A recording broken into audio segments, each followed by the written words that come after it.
Okay, hello again. So we are now here to discuss mistake number 5. And mistake number 5 surrounds the recipe book that you need to write for your WOW practice.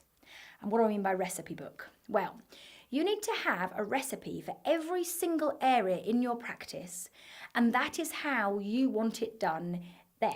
So what I'm going to do is give you an example. If you imagine a show, it's a big West End show, and they have front of house people, backstage people, and everyone in between who's ready for the curtain to go up and the audience get to watch this show. You need to think about your WOW practice as that show. So before the curtain goes up, i.e. before your door opens in the morning and the audience arrive, everybody needs to have learn their lines, make sure that their props are all in place, make sure that they've got their costumes on and everything's ready on the set. And that it's a show, it's a performance. And the show needs to go on even if one of those people may be absent, someone else comes in and takes their place.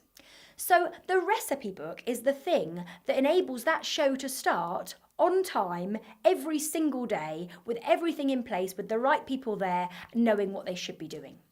Now, people, when we talk about scripts, think, oh dear, hold on a sec, I don't want people to have to say specific things and I don't want to employ a robot. We don't mean scripts in the sense of everything they're going to learn a script as in a set piece. We don't really mean that. What we mean is the recipe gives them the step-by-step process of how they achieve a great customer service experience. So let's give you some examples. We have recipes for every single aspect of our business. We have recipes for the backstage, behind the scenes, we have recipes for our front of house team, and we have recipes for our clinical team as well. We have recipes on how each room should look, the experience that we want somebody to have, how somebody answers the telephone. There's a whole host of recipes that I'm sure if you come on any of our seminars we'll share with you. The reason that the recipe is so important, if we just pick the telephone as our example, when that telephone rings, you're going to be in your room probably adjusting, or you're going to be working on the business in the office, or you may even be having the day off. You need to make sure that whatever is said when that phone rings is in line with your practice intention. So, many receptionists will tell you when you go back into your practice and say, we're going to create a recipe book. I don't need to have that. I know how to answer the phone. And these are most likely the people who you don't want answering your phone.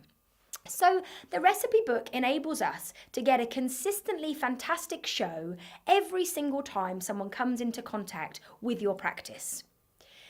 If you have no recipes, then you're leaving it to chance. And the problem with leaving it to chance is you're often leaving it to be done by the person who happens to be there on that session.